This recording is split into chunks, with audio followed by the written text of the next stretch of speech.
दुर्गा परसाईको शक्ति सानो छैन। र आज म तपाईँलाई एउटा नयाँ कुरा भन्दैछु। एनआइसी एसिया ब्याङ्कले आफै 2 नम्बरी नक्कली नोटको कारोबार गर्छ। बिना प्रमाण त बोल्नु भएको छैन। यदि चाहिँ आज 16 जना व्यापारीले चाहिँ अरबौं खरबौंको धन्दा गरेको त लिस्टेड चाहिँ सार्वजनिक गरेको कुराले त एउटा चाहिँ कोही त जन्म्यो देशका चाहिँ गद्दार राष्ट्रघातीहरूलाई चाहिँ एउटा अँलो ठडाउने र सबक सिकाउने। 60 करोड एनआइसी एसिया ब्याङ्कमा पैसा आएको छ। 60 करोड तपाईँहरूले सुन्नुहोस् नि। त्यो मध्ये दुबईबाट आएको मान्छेहरूले त्यो पैसा यता कटाएर यहाँ मिलाएर त्यो पैसा लान खोजेको थियो। यो 2 नम्बरी जस्तो नक्कली नोटको कारोबार गर्ने विशाल ग्रुप हो। जति पनि अहिले तस्करको अखडा छ मेरियट होटलमा छ हुन्छ। र त्यो आजभन्दा 6 दिन अगाडि त्यहाँबाट पक्राउ गर्न खोज्दा खोज्दै मान्छेहरू 2 जना मान्छे त्यहाँबाट भागेका छन्। नेपालमा प्राइभेट सेक्टरलाई जब ब्याङ्क दियो त्यसमा पनि माडवाडीलाई ब्याङ्क दिइसकेपछि के भयो भन्दाखेरि यो देश तस्करीको अड्डा बनायो। तस्करीको अड्डा। तपाईँ हामीले बोल्यो भने त हामीलाई त भोलि सिद्ध्याइन्छन् नि। अनि सिद्ध्याउनु र अनि यसै सिद्धिसक्यो नि। अब के सिद्ध्याउने मार्छौ भने मार। म त क्यान्सर पीडित हुँ होइन।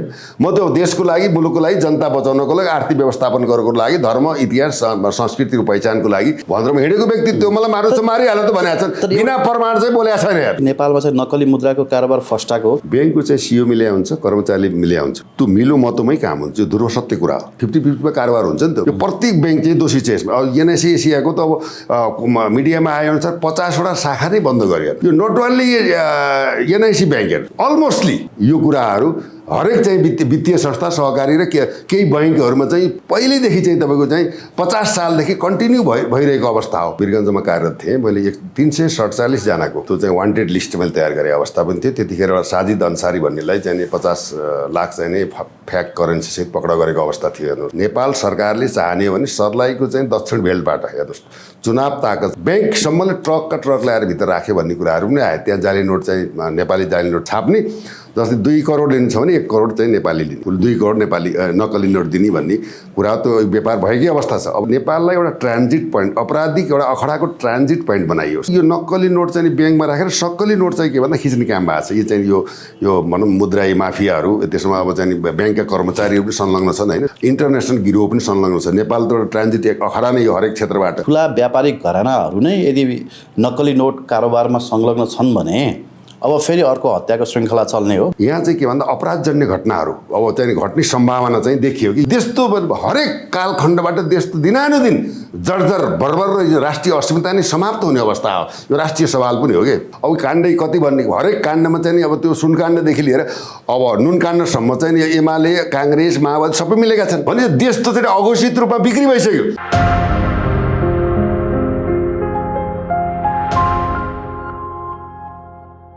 दर्शकवृन्द नमस्कार। PNB खबर.com को यो श्रृङ्खलामा हामीसँग कृष्णप्रसाद शर्माजी हाम्रो साथमा हुनुहुन्छ। सर यहाँलाई हार्दिक स्वागत छ। धन्यवाद। जय जननी जय मातृ। अनि आन्दोलनमा जानुभयो सर होइन? हिजो आन्दोलनमा गइयो। यो हाम्रो चाहिँ वार्षिक उत्सव थियो। अब त्यसमा चाहिँ सहभागी भइयो। कस्तो रह्यो सर आन्दोलन समग्रमा? आन्दोलन वास्तवमा के भन्दा विविध मान्छेहरूको विभिन्न चाहिँ मन्डे मात्रै भिन्न भन्छ। विभिन्न मान्छेको विभिन्न तर्क आउनु स्वाभाविकै हो। वास्तवमा यो आन्दोलन नभएर के थियो भन्दा अब गत वर्ष 79मा भनौँ फागुन 1 गते सरकारबाट चाहिँ दीप प्रज्वलन गरेर चाहिँ मेचीपिलबाट सुरु भएको चाहिँ आन्दोलनलाई पूर्व मेचीदेखि पश्चिम महाकालीसम्म प्रचार प्रसार चाहिँ गरेर वार्षिक उत्सवमा हामीले पहिला टुँडी खेलको लागि स्वीकृति भएको थियो भने पछि आएर हामीलाई फेरि भिरकुटी मण्डपमा कार्यक्रममा दिइयो। त्यो एउटा चाहिँ वार्षिक उत्सव थियो। त्यसबाट त्यहाँ चाहिँ अब मान्छेहरूको सहभागिता सभ्य नै थियो। अब हामी त्यसबाट उत्साहित नै भएका छौँ। तर 5 लाख मान्छे आउँछन् भनेको तर 5 लाख मान्छे आएनन् सर। के भएको यस्तो? यो के भन्दाखेरि मान्छेले अब कस्तो छ भन्दा यो एउटा आन्दोलनको रूपमा जस्तै मङ्सिर 7 गतेको चाहिँ सेरोफेरोमा चाहिँ अगाडि बढ्ने परिस्थितिको नभएर यो चाहिँ वार्षिक उत्सव भएको हुनाले यसमा चाहिँ अब विभिन्न चाहिँ समुदाय धन्य 42वटा चाहिँ अभियानका केही पार्टीका मान्छेहरू पनि त्यसमा सहभागी भएको अवस्था पनि हो। यो आन्दोलनको नभएर वार्षिक उत्सव मनाउनको लागि आइएको र देशमा चाहिँ कसरी चाहिँ देशका व्यापारीहरूले यो देशलाई कसरी खाडलमा हालेका रहेछन्, कसरी भ्रष्टाचार गरेका रहेछन्, देशमा चाहिँ कुन कुन नेतृत्वको त्यसमा संलग्न रहेछ, देशलाई यहाँसम्म पुर्याउने अवस्था के रहेछ भन्ने खालको एउटा चाहिँ के भन्दा 16-17 जना व्यापारीहरूको चाहिँ त्यहाँ सार्वजनिक पनि गरेको अवस्था हो जहाँसम्म जनताले अब बुझ्दै जानुहुन्छ। व्यापारीहरूको सार्वजनिक गरियो भने मैले पनि हेरेँ त्यो भिडियो सबै होइन, उहाँहरूले नाम सार्वजनिक गर्नुभएको छ, फलाना फलाना काण्डमा मुछिएको भनेर लेख्नु भएको छ, तर प्रमाण उहाँहरूले पेस गर्नु भएको छैन। यसले समस्या पर्दैन सर?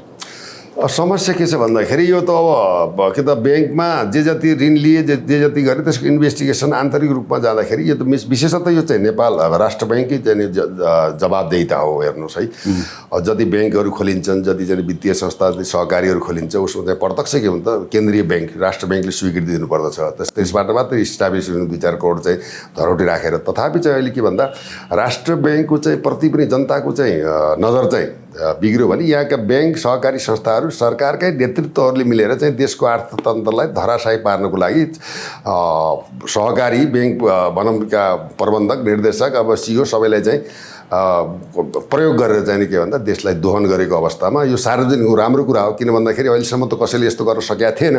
तथापि अब चाहिँ नेतृत्वहरूले पनि प्रमाणसहितका कुराहरू आउँछन् भनेर चाहिँ नि दुर्गा परसाईले पनि अब अभिव्यक्ति दिनुभएको छ।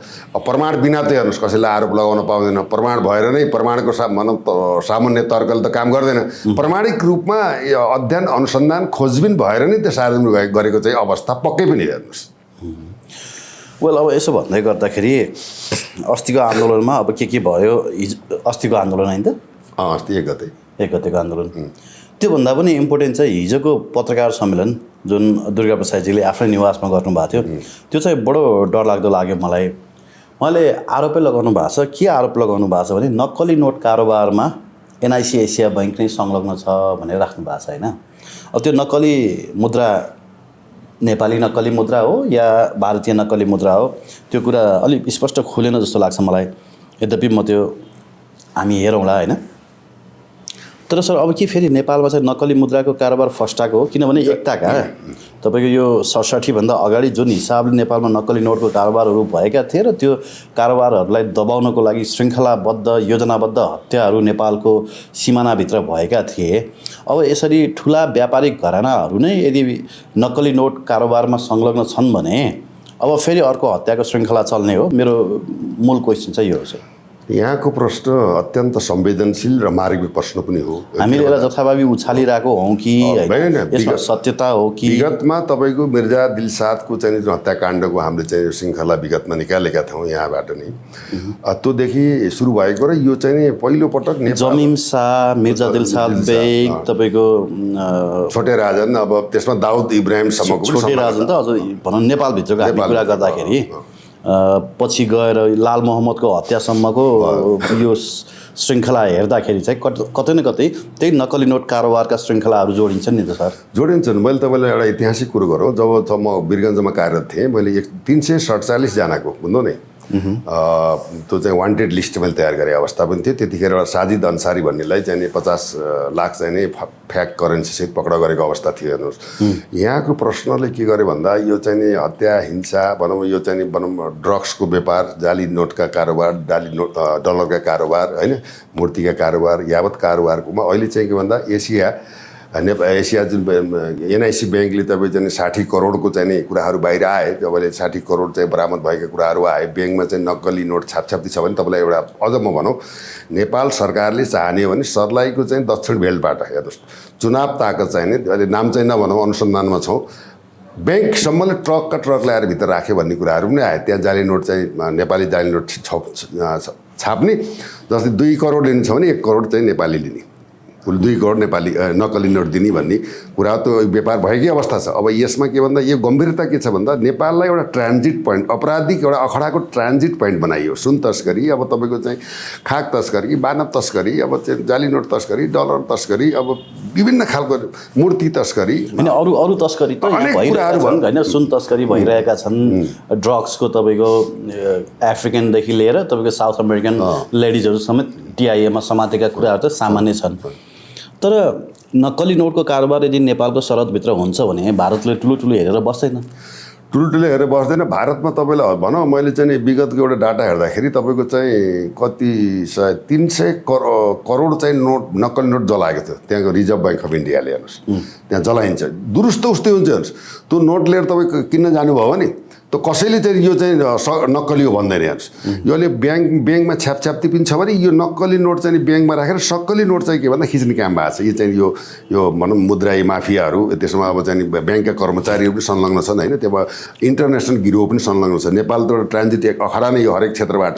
अब यहाँको भनाइ के रह्यो भन्दा यो कारोबारी गर्ने अवस्थामा यहाँ चाहिँ के भन्दा अपराधजन्य घटनाहरू अब चाहिँ घट्ने सम्भावना चाहिँ देखियो कि यो चाहिँ देश र दुनियाँको लागि दुर्भाग्यपूर्ण विडम्बना हो। तथापि प्रहरीले जुन एउटा बरामद गर्यो करोडौँ चाहिँ नक्कली आइसी, अब यसलाई त धन्यवाद दिनैपर्छ। तथापि चाहिँ कसले गर्यो? 60 करोड आइसी बरामद गरेको घटना साँचो हो कि मैले बुझेन यो। अब हेर्नु मैले 60 करोडौँको चाहिँ होइन, मैले किन त भन्दैन हेर्नुहोस्, आएका कुरा हुन् 60 करोड चाहिँ बरामद। मेरिट होटलमा 60 करोड आइसी भेटिएको भन्ने कुरा छ नि, आइसी हो कि एनसी हो उहाँले त्यति खुलाउनु भएको छैन। नक्कली नोट चाहिँ भन्नुभयो होइन, नक्कली नोट किनभने एनसी भयो भने त हाम्रो गभर्मेन्टको जिम्मेवारी होला, आइसी भयो भने त इन्डिया पनि झस्किन्छ, तपाईँलाई थाहा छ त्यो कुरा। यसमा यस्तो छ, तपाईँ त अहिले के छ भने बोर्डरमा चाहिँ नेपाली पैसाको लागि चाहिँ दर रेट घटाएर पनि इन्डियन करेन्सीबाट सट्टापट्टा पनि भएको छ, त्यो गिरो पनि मिलेको छ हेर्नुहोस् है। तर यसमा चाहिँ विशुद्ध के भन्दा नेपाली चाहिँ नोट चाहिँ बरामद भएको अवस्था हो मेरो बुझाइमा है। नेपाली नोट नेपाली नोट चाहिँ कहाँ छापेर आउँछ सर? यो नेपाली मैले तपाईँलाई भने यहाँ चाहिँ यही नेपालमा नि त हामीले तपाईँलाई भने नेपालको इतिहासमा 58 सालमा मैले 68 लाख रुपियाँ चाहिँ नि म केरकार त्यतिखेर अपराध महाशाखा भन्ने थियो, त्यहाँ म मुद्दामा थिएँ, त्यतिखेर हामीले बरामद गरेको हेर्नुहोस् नेपाली। त्यो नेपालभित्रै छापेको कि नेपालभित्रै छापेको? जस्तो पहिला चाहिँ के हुन्थ्यो भने पहिला जुन नक्कली भारतीय नोटको श्रृङ्खला चल्यो त्यो चाहिँ पाकिस्तानको तपाईँको मुद्रण विभागमै छापिएर चाहिँ नेपाल आएको र नेपाल हुँदै भारत गएको भन्ने थियो र त्यही डिटेक्ट उनीहरूले गरेर त्यसमै चाहिँ उनीहरूले अपरेसन चलाए। अहिले जुन नेपाली नोटहरू छापिरहेका छन् यी नेपालको सिमानाभित्र छापिएका छन् कि त्यस्तै गरी कुनै अर्को देशको होइन तपाईँको सेक्युरिटी प्रेसमा छापिएर चाहिँ नेपाल आएका छन्? यो चाहिँ तपाईँको इन्डियामा पनि छ, नेपालभित्र पनि छ। विगतमा हामीले चाहिँ नक्कली नोट डलर छापेको चाहिँ भिडियो र चाहिँ नेपाली नोट नक्कली नोट छापेको भिडियो पनि हामीले प्रचार गरेका छौँ, नेपालभित्रै छ। यसमा चाहिँ के छ भन्दाखेरि इन्टरनेसनल चाहिँ नि सहभागितामा भएको अवस्था छ देशको अर्थतन्त्र बिगार्नको लागि। अब इन्डियन करेन्सीलाई अझै पनि चाहिँ तपाईँको पाकिस्तानी चाहिँ जासुसी संस्थाले पनि निगरानी गरेको त्यो भारतीय चाहिँ करेन्सी पाकिस्तानबाटको कराँचीबाट पनि काठमाडौँ भएर फेरि इन्डिया भित्रिने चलन चाहिँ यो परापूर्व भनौँ परापूर्व भने धन्य तपाईँ 50 सालदेखि यता यो कारोबार भएकै हो। हामी त अनुसन्धानमा रहेर हेरेर बुझेर जानेर देखेर जस्टिफाई गरेको अवस्था पनि हो। र त्यो ती चाहिँ तपाईँको कारोबार गरेर 365 जनालाई मैले नै भनौँ न त्यो उ गरेको। अहिले त फाइल समेत अहिले हेर्न जाने भने पर्साको चाहिँ जिल्ला परिषद कार्यालय पर्सामा छ, त्यसमा कतिपय चाहिँ मोरे। अब साजिद अन्सारी भन्ने मान्छेलाई त्यो भनौँ पक्रेको थियो इन्डियाको होइन, त्यसलाई पनि चाहिँ के भन्दा कसरी प्रयोग गर्यो पछि गएर चाहिँ त्यसलाई भारतले नै प्रयोग गर्यो जस्तो लाग्यो मलाई। त्यसलाई यसमा चाहिँ यो घटनामा पनि के हुन्छ भन्दाखेरि यो मिलो मतोमा हुन्छ कि अरूको। तर तपाईँले यो नक्कली सक्कली छुट्याउन सक्ने त्यसको एउटा प्राविधिक ल्याब टेस्टबाट मात्रै प्रमाणित हुन्छ। नर्मल्ली चाहिँ 1-2 लाख लेनदेन हुँदा ब्याङ्कले मजाले चाहिँ तपाईँको चाहिँ राखिदिन्छ, लिन्छ स्पष्ट लिन्छ। ब्याङ्कमै जम्मा भएर चाहिँ यहाँ चाहिँ हामीले अनुसन्धान गरेर तत्कालीन समयमा ब्याङ्कको चाहिँ 1 लाख रुपियाँ ब्याङ्कले चाहिँ बुझेको रसिदसम्म फेला परेको थियो 58 सालमा। यो त यो अहिलेको मात्र इतिहास होइन, यो त निरन्तर अहिले पनि तपाईँको के आयो भने सुनसरीमा पक्रिएको 1 करोड 82 लाख नेपाली नक्कली नोटमा चाहिँ एनआइसिआइसिआई बैङ्कको त्यो भेटियो, ट्याग भेटियो। हुन त ट्याग ब्याङ्कले बाहिरै राख्दै हुन्छ, जसले पनि गएर ल्याउनु पाइन्छ भन्ने कुरा सुन्यो। तर कति बेला आशंका के गर्यो भने ब्याङ्कभित्रैबाट पो त्यो पैसा आएको हो कि भन्ने पनि आशंका होइन। यसमा यस्तो छ युवराजी, तपाईँलाई स्पष्ट भनौँ मैले, प्लिज। ब्याङ्कको चाहिँ सिओ मिल्या हुन्छ, कर्मचारीले मिल्या हुन्छ। हेर्नुहोस् त्यो मिलो मतोमै काम हुन्छ, यो ध्रुव सत्य कुरा हो। बैङ्ककै कर्मचारी मिल्या हुन्छ यो इन्भेस्टिगेसन के फाइदा हुन्छ बैङ्कलाई चाहिँ? यो कुरा मैले बुझेँ। बैङ्कलाई तपाईँको चाहिँ एक्स्ट्रा मनी आयो नि त तपाईँको। अब तपाईँले त नक्कली भन्ने कुरो त भयो भने तपाईँले 1 लाख रुपियाँ भनौँ दिनु भने 50,000 तपाईँले पाउनुहुन्छ। 50-50मा कारोबार हुन्छ नि त ब्याङ्कमा। त के भने यहाँको त कुनै टेस्टिफाई त हुँदैन, कोही ल्याबमा चाहिँ हेरेर त ल्याब टेस्ट गरेर अनुसन्धान गरेर माथि पत्ता लाग्ने कुरा हो। नर्मल्ली चाहिँ 2-4 लाख निकाल्ने 2-4 के गर्छ एकैचोटि गर्दैन कि नि उसले। 5 लाख हाल्यो एउटा ब्याङ्कबाट, 5 लाख अर्कोबाट यसरी सेयरिङ गरेर चाहिँ मिलाउँछ कि त्यो चाहिँ। यो प्रत्येक ब्याङ्क चाहिँ दोषी छ यसमा। अब एनआइसी एसियाको त अब मिडियामा आएअनुसार 50वटा शाखा नै बन्द गऱ्यो हेर्नुहोस्। दुनियाँको चाहिँ पैसा लिएर निक्षेपकर्ताहरूलाई चाहिँ बाटोमा चाहिँ पारेर चाहिँ तपाईँको अहिले चाहिँ के भन्दा घरको न घाटको बनाइदिएको अवस्था त आयो। यो नट ओन्ली एनआइसी ब्याङ्कहरू, अलमोस्टली यो कुराहरू हरेक चाहिँ वित्तीय संस्था सहकारी र केही बैङ्कहरूमा चाहिँ पहिल्यैदेखि चाहिँ तपाईँको चाहिँ 50 सालदेखि कन्टिन्यू भइरहेको अवस्था हो। अहिले आएर चाहिँ पर्दाफास भइरहेको छ। तथापि चाहिँ के भन्दा यी देशको राष्ट्रिय अर्थतन्त्रलाई धरापमा पार्ने, यसै त तपाईँको 40 खरब चाहिँ देशको सम्पत्ति बाहिर चाहिँ नेता र व्यापारी मिलेर चाहिँ ध्वस्त पारेका छन्। देशका नागरिकहरू खान नपाउने अवस्थामा पुगेका छन्। त्यसले गर्दा यो चाहिँ अत्यन्त गम्भीर राष्ट्रिय संवेदनशील जघन्य अपराध हेर्नुहोस्। यसमा चाहिँ ठुल्ठुलो मान्छेहरूको पनि अब देखिहाल्नु नि, भनिहाल्नु विगतका नामहरू, ठुल्ठुलो हस्तीहरूको चाहिँ यसमा के हुन्छ संलग्नता रहेको हुन्छ। हाम्रो अन्तर्राष्ट्रिय विमानस्थल त हेर्नुहोस् अब खुला भइ नै हाल्यो। अब यो त कुनै प्राइभेट कम्पनीको जस्तो एउटा व्यक्तिलाई दिएर व्यक्तिबाट चलाइएको चाहिँ लिजमा दिएर चलाइएको अवस्था छ। त्यहाँ सेक्युरिटी छ, उसैको अन्तर्गत हुन्छ, भन्सारे कर्मचारी छ, उसैको अन्तर्गत हुन्छ। उसले चाहेको व्यक्ति त्यहाँ राख्ने कुरो छ भनेपछि यो देशको अब यही अन्तर्राष्ट्रिय विमानस्थललाई पनि अमेरिका के अरे भारतले चाहिँ आफ्नो सुरक्षा राखी पाऊँ भनेर यहाँको प्रशासनिक कूटनीतिक राजनीति सुरक्षा अङ्ग सबैलाई प्रभावित काम गर्ने का देशको विकासको बाधक भनेको यहाँकै नेतृत्व र यो मूलतः चाहिँ भारत नै हेर्नुहोस्। भारतलाई यसबाट घाटा छ। सुनमा पनि उसको अर्थतन्त्र घाटालाई भएको छ। नक्कली नोटबाट उसलाई घाटालाई भएको छ। उसले बुझ्दैन। एमसिसी पास गर्यो। त्यो एमसिसीले भोलि आएर चाहिँ मेरै टाउको चाहिँ छिराल्छ भन्ने भारतलाई थाहा छैन। अमेरिकाले तिनले सदैव नेपालको स्थिर राजनीतिको कल्पना गर्छ भने भारतले जहिले पनि द्वन्द्व मचाएर फाइदा लिन्छ।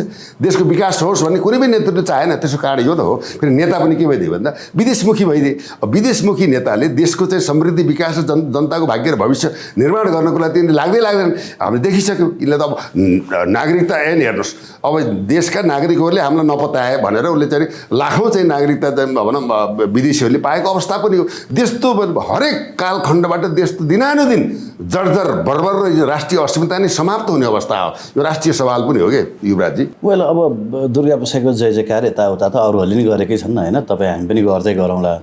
तर मूल प्रश्न चाहिँ के हो भने नि, अब तपाईँ जतिको मान्छेलाई मैले सोध्नुपर्ने प्रश्न नि, दुर्गा प्रसादले बोलीको बारेमा बोल्नुभयो।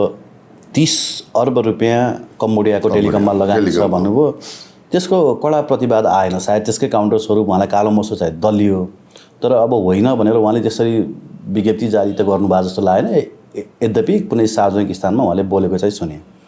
त्यस पछाडि निरन्तर उहाँले विभिन्न व्यवसायहरू विरुद्ध आगो ओकलिरहनु भएको छ, आरोपहरू लगाइरहनु भएको छ। कसैले पनि स्ट्रङ प्रतिवाद गरेका छैनन् कि। यसको सूचना दुर्गा प्रसादलाई कहाँबाट आयो, यो कतै न कतै ठुलै शक्ति केन्द्रबाट चाहिँ आइरहेको छ सूचना भन्ने पूर्व आएको छ। के हो यो? अत्यन्त सिरियस प्रश्न पनि हो। मूलतः चाहिँ के भन्छ, किनभने एउटा तपाईँको प्रतिष्ठित व्यापारी, यो देश चलाउन सक्ने, सत्ता उल्टाउन सक्ने व्यापारीहरूमाथि उहाँ जसरी खनिरहनु भएको छ, सानो शक्तिको आडमा उहाँ खनिनु भएको छैन। सानो शक्तिले दिएको सूचना उहाँलाई होइन भन्छन् क्या। वास्तवमा दुर्गा प्रसाईको शक्ति सानो छैन, यसरी बुझौँ। तेस्रोको तपाईँको प्रश्नको जवाफमा के छ भने उहाँले चाहिँ प्रचण्डजीको चाहिँ उठा बसा लगानी के कसो छ, इच एन्ड एभ्रिथिङ सबै कुरा चाहिँ दुर्गाजीलाई थाहा छ। त्यसपछि चाहिँ नि ओलीजीको त हजुरबा नै भनेर उहाँको चाहिँ नि लगानीदेखि लिएर कहाँ कता लगानीमा सबै कुरा उहाँले थाहा पाएर प्रमाणसहित बनाएको। अहिले त यो पनि 4 खरब रुपियाँ चाहिँ नि दुवै कतारमा चाहिँ अहिले चाहिँ शेरबहादुर देउवाको छ पनि भन्नुभएको छ। बिना प्रमाण त बोल्नु भएको छैन। यदि चाहिँ 16 जना व्यापारीले चाहिँ अरबौँ खरबौँको धन्दा गरेको त लिस्टेड चाहिँ सार्वजनिक गरेको कुराले त एउटा चाहिँ कोही त जन्मियो देशका चाहिँ गद्दार राष्ट्रघातीहरूलाई चाहिँ एउटा अँलो ठडाउने र सबक सिकाउने र भनौँ एउटा सत्यगत रूपमा चाहिँ सार्वजनिक त्यसै त गरिँदैन, बिना प्रमाण त गरेन। प्रमाण दिने अब यहाँ त के भइदियो भने अब हजुरबा भनौँ पार्टीका भक्तहरूले त के भन्दा आफ्नो नेतालाई सुधार्न चाहन्नन्। त्यसपछि अब केपी शर्मा ओलीको वास्तवमा राजनीतिक जीवन नै समाप्त भएको अवस्था। उहाँलाई राष्ट्रवादी नेतृत्व हामी स्वीकार गरेको। उहाँका अब त कम्बोडियाको चाहिँ अब 30-100 अरबका कुराहरू आए होइन, त्यो लगाएका कुराहरू आए। यिनीहरूको चाहिँ तपाईँको चाहिँ भिल्ला खडा गरेको कुरो आए। सिङ्गापुर, मलेसिया, दुबई, कतार, अब स्विस ब्याङ्कदेखि लिएर विदेशमा समेत तपाईँ व्यापारमा लगानी गरेका कुरा यावत कुराहरू चाहिँ के भन्दा दुर्गा प्रसादलाई थाहा भएको हुनाले हेर्नुहोस् है, अब यी चाहिँ 5-6 जुन चाहिँ प्रधानमन्त्री बनिरहेका छन् यिनीहरूले देशलाई नै के भन्दा धरापमा पारे। यिनी हाम्रा हुन सकेनन्। यी विदेशीको चाहिँ राजनीति गरेका छन्, विदेशीको अनुकूल राज्य चलाएका छन्। त्यसैले अब देशमा परिवर्तन, धर्म, संस्कृति, परम्परा र राजकुलको सम्मान गरेर एउटा के भन्दा उन्नतबाट लोकतन्त्रको हिसाबमा अगाडि बढेर हाम्रो भाग्य, भविष्य र आर्थिक व्यवस्थापन सुधार्नको लागि अगाडि बढेको एजेन्डा हो। यसमा चाहिँ बिना शक्ति, बिना प्रमाण त उनी बोलेकै छैन। त्यो हुनाले के भन्दा केपी शर्माजीको धेरै कुराहरू आए। गिरिबन्धु टी स्टेटमा पनि त अदालतले पनि अनुसन्धान गर्नु भन्नु, त्यहाँ त अरबौँको घोटाला कुराहरू छ। अब काण्डै कति भन्ने, हरेक काण्डमा चाहिँ नि अब त्यो सुनकाण्डदेखि लिएर अब नुन काण्डसम्म चाहिँ नि एमाले काङ्ग्रेस माओवादी सबै मिलेका छन्। हेर्नुहोस्, यसमा त कुनै पार्टीले गर्ला होला भन्ने त हामीले देखेनौँ। जताततै भद्रगोल छ। हेर्नुहोस्, यिनले तपाईँ हाम्रो भविष्यमाथि, मुलुकको माथि, मातृभूमिमाथि जहिले पनि के गर्दाखेरि औँलो ठहराए, विदेशीको चाहिँ एउटा गोटी भनेर देशको शासन चलाए। त्यसले गर्दाखेरि अब चाहिँ जनता बुझेर पनि अबुझ भन्न हुँदैन। नेतृत्व चाहिँ सबल, सक्षम र चाहिँ के भन्दा अनुशासित, मर्यादित र चाहिँ भ्रष्टाचार मुक्त भएर देशलाई बनाउनु पर्छ भन्ने जबसम्म जनताको चाहिँ नि के भन्दा अन्तर्हृदयबाट चाहिँ स्वस्फूर्त रूपमा चाहिँ उनले प्रतिवाद गर्दैनन्, तबसम्म चाहिँ के हुन्छ, हामी जनता नै भेडा हुन्छौँ र देश चाहिँ गइसक्छ। रहौँला कहाँ, बाँचौँला कहाँ, उही नेपाली नरहे भने जस्ता कुराहरू आउन सक्छन्। त्यसैले हाम्रो भनाइ के भन्दाखेरि राम्रो एजेन्डा लिएर दुर्गालाई जे जस्तो चाहिँ उ गरे भने ऊ आफै पीडित छ। अरबौँको चाहिँ त मेडिकल कलेजलाई के आइएलओ दियो, त्यसपछि आएर बनाए, पछि स्वीकृति दिएन।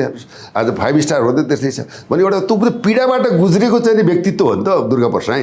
तर दुर्गा प्रसाई आफैमा चाहिँ के भन्दा व्यक्तिगत भन्दा यो एजेन्डा त चाहिँ राष्ट्रिय अन्तर्राष्ट्रिय हरेक मान्छेको मन मस्तिष्कमा गढेको जनजीविकाको सल्लाह, जनता रहनुपर्छ, देश बाँच्नुपर्छ, आर्थिक व्यवस्था हुनुपर्छ, ऋण लिएको तिर्नुपर्छ।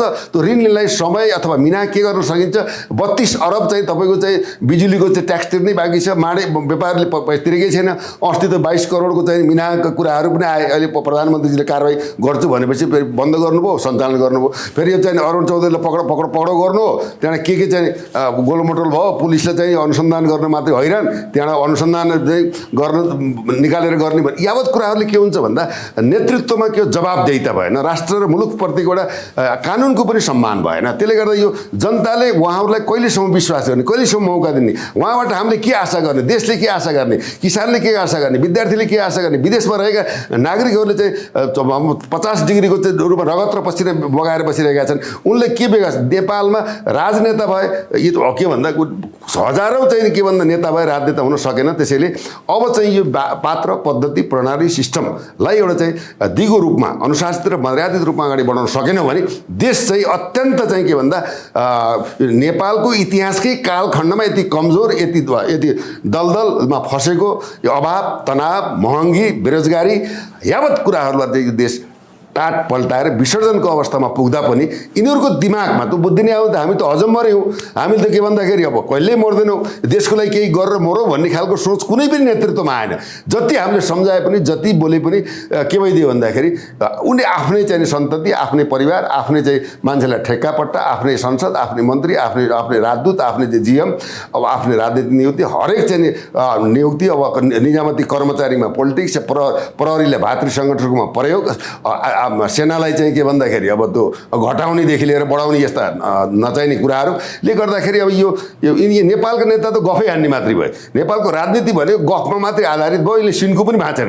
अब पनि हामीले यिनीहरूलाई विरासत दिएर यिनलाई कहिलेसम्म चाहिँ आरती गरेर पूजा गर्ने भन्ने कुरा आयो कि। हेर्नुहोस्, अब त हरेक जिम्मेवार नागरिकले एउटा सोच्ने, देशको लागि सोच्ने अवस्था त पक्कै पनि आएको हो। त्यसैले दुर्गा प्रसाईको के भन्दाखेरि यो अभियान भनेको सम्पूर्ण नेपाली नागरिकको अभियान हो। नागरिक बाँच्नुपर्छ, आर्थिक व्यवस्था दबाइकन कुनै पनि प्रकारको समृद्धि हुनै सक्दैन। आर्थिक एजेन्डा नै यहाँको त कहिले बहस भएन। अब 1 वर्षमा एउटा कानुन बन्छ, करोडौँ खाछन्। अब अहिले आएर त समानान्तर सरकारको हिसाबमा अमेरिकन भारतीय एम्बेसीले एउटा संसदलाई चाहिँ 20 करोड चाहिँ पैसा दिने भन्ने पनि कुरा चलिरहेछ। भने देश त चाहिँ अघोषित रूपमा बिक्री भइसक्यो। अब यसलाई कसरी बचाउने भने राष्ट्रिय चिन्तन र राष्ट्रिय जिम्मेवारी सहित अगाडि बढ्ने हरेक नेपाली हिमाल पहाड तराईमा रहेका व्यक्तित्व र नेतृत्वको चाहिँ के भन्दाखेरि एउटा सोचनीय, एउटा संवेदनशील प्रश्न पनि हो जस्तो मलाई लाग्छ। हेर्नुहोस्, त्यो सूचना चाहिँ शक्ति केन्द्रबाटै आएको होइन त? Why not absolute right. देश अर्थतन्त्रलाई डामाडोल पारेर देशलाई छिन्न भिन्न पार्ने अवस्थामा र श्रीलङ्काको मोडमा आउने अवस्था यिनले गराए। यहाँ तपाईँको खाली जग्गा चाहिँ व्यक्तिको नामदेखि लिएर यहाँ कुनै पनि चिजमा यिनी अछुतो छैन। अब लुम्बिनी जस्तो ठाउँलाई अब चाहिँ 100 वर्षमा लिजमा दिने भन्ने कुरा आएछ, पनि गरिरहेछन्। अब चाहिँ यो चाहिँ नेपाल एयरलाइन्सको पनि अब त्यो कता बेचबाज गर्ने कुराहरू आएको छ। पशुपतिनाथले अब बेचिसके, जलहरी पनि खाइसके, यो देवतालाईसम्म यिनले मानेनन्। अब के भन्छन् भने अब चाहिँ त्यो स्वर्णिम वागले मैले सुनेको चाहिँ हिन्दू धर्म र राजा मान्नेलाई नो इन्ट्री अरे। अब त्यो त के आफ्नो आस्थाको कुरा हो, त्यसलाई भन्ने अधिकार कसले दियो यस्ता चाहिँ भनौँ नेतृत्वबाट ठिक छ त्यता नबक्यौँ होइन अलिकति यति नै चाहिँ जोडौँ न यति नै अलिकति जोड दियो ठिक छ अब दुर्गा प्रसाद जसरी बोलिरहेछन् नि तपाईँ हामीले बोल्यो भने त हामीलाई त भोलि सिद्ध्याइन्छन् नि होइन सिद्ध्याउनु र अनि यसै सिद्धिसक्यो नि अब के सिद्ध्याउने होइन त्यही पनि हामीलाई त भौतिक रूपमै सखा पाउँछ होइन मारौँ न त ठिकै छ त के भयो त मर्नु त मर्ने हो म चाहिँ 20 वर्षपछि मरौँला हजुर चाहिँ अब 75 यो देशको टोटल अर्थतन्त्र धानेका केही व्यापारीहरू दुर्गा प्रसादकै भाषामा भन्ने हो भने केही नेता ह्यान्डफुल अफ नेता र तपाईँको ह्यान्डफुल अफ व्यापारी जसले यो देशको सिङ्गो अर्थतन्त्र धानेका छन् उनीहरू विरुद्ध जसरी आगो ओकलिरहेका छन् दुर्गा प्रसादले हिजो जनयुद्ध ताकामा त कसैले छुन नसक्ने व्यापारीहरूलाई आज दुर्गा प्रसादले जसरी खेदिरहनु भएको छ नि यसमा दुर्गा प्रसादलाई सिद्ध्याउने चान्स धेरै छ है भन्छन् कि आज बिहान अब सिद्ध्याउनु त के त भन्दा हेर्नुहोस् मान्छे मर्छु र मार्छु अथवा होइन एउटा गन्तव्य लिएर बढ्छु भन्ने मान्छेलाई कि त सफल हुन्छ कि त तपाईँको विगतमा हेर्नुहोस् अब विभिन्न काण्डहरू हत्याकाण्डहरू मचियो होइन त्यसमा दुर्गा प्रसादलाई थ्रेट छ त अवश्य पनि हेर्नु तथापि देशका चाहिँ माडेहरू व्यापारीलाई हाम्रो सम्मान छ तर व्यापारको नाममा एउटा फ्याक्ट्री खोल्ने जनताको पैसा लुटेर चाहिँ इन्डियामा लगेर 10वटा फ्याक्ट्री खोल्ने त्यो तरिकाले राष्ट्रलाई डुबाएको अर्थतन्त्र नै यस्तो चाहिँ भनौँ गतिहीन छाडातन्त्रको रूपमा विकास गरेको हुनाले यिनले गरेको कर्तृत्व सार्वजनिक गर्न आवश्यक थियो नि अब कसैले देशको लागि बोलेको छ देशलाई यस्तो भड्खालामा पारेर हाम्रो चाहिँ नेपाली अस्तित्व र पहिचानै समाप्त गर्ने अवस्था भएको कोही त बोलिदिनु पऱ्यो त्यसमा चाहिँ दुर्गा प्रसाद बोले त उसलाई नमन र सम्मान पनि छ उसले मार्छौ भने मार म त क्यान्सर पीडित हुँ होइन म त देशको लागि मुलुकको लागि जनता बचाउनको लागि आर्थिक व्यवस्थापन गर्नको लागि धर्म इतिहास संस्कृतिको पहिचानको लागि मैले एउटा राष्ट्र संस्थालाई एउटा सम्मान गरौँ भनेर म हिँडेको व्यक्तित्व मलाई मार्नु त मारिहाल्यो त भनेको छन् बिना प्रमाण चाहिँ बोलेको छैन यार स्पष्ट कुरा तपाईँ पहिला प्रहरी सङ्गठनमा काम गरिसकेको मान्छे यस्ता कुरा खोल्दाखेरि यस्ता कुराको पछि लाग्दा कति मान्छे मारियो होइन हेर्नुहोस् मान्छे त हेर्नुहोस् इतिहास छ मान्छे हेर्नु खोल्दा र ए बाबु तपाईँको चाहिँ देश लुटिरहेको छ देश रोइरहेको छ सुन न जनयुद्ध ताका नि एकजना पनि माओवादीमाथि छिसिक्क पनि केही भएन भन्ने सुनेँ कि मैले हो त्यो साँच्चै हो त हो सही कुरो कुनै पनि व्यापारीमाथि केही भएन केही पनि भएन तर संलग्न थिए के अरे तर त्यसमा कहीँ न कहीँ कतै संलग्नता थियो जनयुद्ध ताका तपाईँ प्रहरीमै हुनुहुन्थ्यो प्रहरीमै थिए मैले सुनेको नि जस्तो त्यो कम्ब्याट ड्रेसहरू माओवादीलाई पुर्याइदिने होइन उस्तै पऱ्यो हतियारहरू पनि पुर्याइदिने कार्यमा पनि केही न केही व्यापारीहरू संलग्न थिए भन्ने सुने व्यापारीहरूको के भन्दा त्यो जनयुद्धको ताका भनौँ न भौतिक सहयोग चाहिँ प्रशस्त मात्रामा भएको हुनाले यिनीहरूलाई संरक्षण र सुरक्षित गरिएको अवस्था हो हेर्नुहोस् होइन त्यतिखेर त विभिन्न चाहिँ सरकारी निकायका मान्छेहरूले पनि बाँच्नको लागि अब शेरबहादुर देउपाले पनि चन्दा दिएको कुरा आयो नि त धनगढीबाट यता आउँदाखेरि बम फालेको कुरो देख्नुभयो होला शेरबहादुर देउपाले पनि चन्दा दिए ए भावी नदिन त कुरै भएन नि अब तपाईँको चाहिँ गिरिजा प्रसादले सञ्चालन गरेको जनयुद्ध भने त कस्तो बुझ्नु होला सम्मानित प्रधानमन्त्री प्रचण्डज्यूले भन्नुभएको छ त उहाँले यो ब्यारे खान भने त्यहीँ हान्थ्यो त्यो खालको त्यहाँदेखि उहाँलाई त गिरिजा प्रसाद कोइराला होइन उहाँ अहिले हुनु न तथापि यो देशलाई यहाँसम्म चाहिँ के भने गतिहीन अब तपाईँको चाहिँ यो आर्थिक अर्थतन्त्र यावत कुराको सम्मान गिराउने खलनायकको पात्र देशलाई विसर्जन गर्ने श्रृङ्खलाको नाइके भनेकै गिरिजा प्रसाद कोइराला अब अर्को कुरा नि जाँदै लिङ्गदेलले त नराम्रो धोका दिए नि सर दुर्गा प्रसादले लिङ्गदेल के हुन् भन्दा लिङ्गदेल अवसरवादी हुने हेर्नुहोस् लिङ्गदेलले चाहिँ राष्ट्र भने धर्म भने आफ्नो भ्रष्टाचार गरेर खानु भनेको आफ्नै आमाको रगत खानु भने र सारा जनतालाई भरबिनमा पारे त्यही चाहिँ के भन्दा गणतन्त्र यो मान्दैनौँ व्यवस्थै मान्दैनौँ भने सङ्घीयता चाहिँदैन भने प्रमुख अब कोशी प्रदेश हेरिहाल्नु आफ्नो कोटा चाहियो उप प्रधानमन्त्री भइसक्नु मन्त्रीमण्डल लिएर जानुभयो अब त्यही राष्ट्रपति अनि त्यही यही गणतन्त्रवादीहरूलाई स्वीकार गर्नुभयो र अहिले आएर चाहिँ उहाँको भन्नुहोस् न अब त साँडेको टाङमुनि चाहिने बाल्टी राखेर दुध आउँछ भन्ने नेतृत्वको कुरा अब जो चाहिँ राप्रपामा आउँछन् उनले चारधाम गरेको हुन्छ राप्रपामा आउने मान्छेहरूलाई कहिल्यै पनि जीवनमा पछुताउनु पर्दैन भनेर उहाँले एजेन्ट लिने हो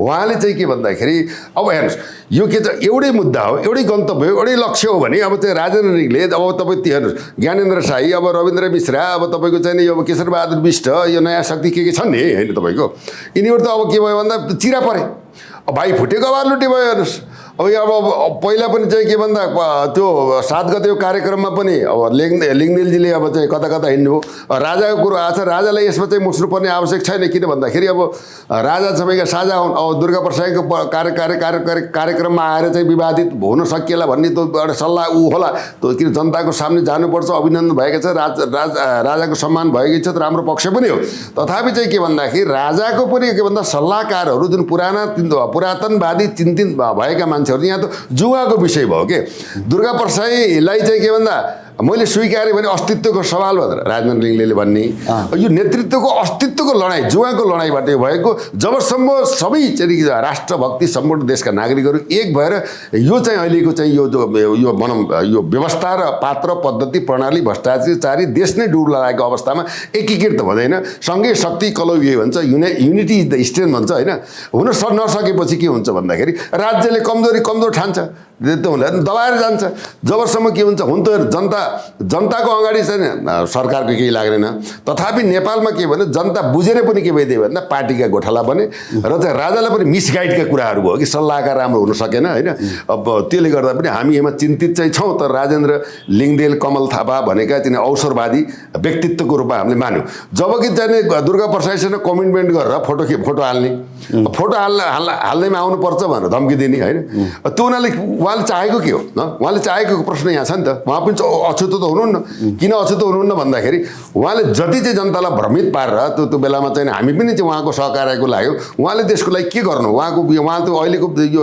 पुरानै नेतृत्व हेर्नु त्यो राप्रपामा पनि अब 3 चिरा छ उता प्रकाश चन्द्र एकातिर पशुपति एकातिर राजेन्द्रले एकातिर ज्ञानेन्द्र साई एकातिर यी सबै के भन्दा फुटिया छन् के चिरै परेका छन् यो चिरा पर्नुको अर्थ के भन्दा अस्तित्व मै नै के हो सर्वेसर्मा हौ मै नै चाहिँ के भन्दा लङ्का जलाउने हनुमान हो मभन्दा चाहिँ केही छैन जब नेतामा शालीनता आदर्श विनम्रता र चाहिँ चाहेको बेलामा आफ्नो पद पनि हस्तान्तरण गरेर देशको लागि लाग्नु पर्नेमा जुवाको लडाइँले गर्दाखेरि यिनी के गर्दा एक आपसमा लडेरै चिरिएरै फुटेरै जाने भयो अब चाहिँ के भन्दा लिङदेलको अस्तित्व चाहिँ अब स्वीकार गर्ने अवस्था चाहिँ पक्कै छैन हेर्नुहोस् हस् thank you very much sir धन्यवाद जय जननी जय मातृ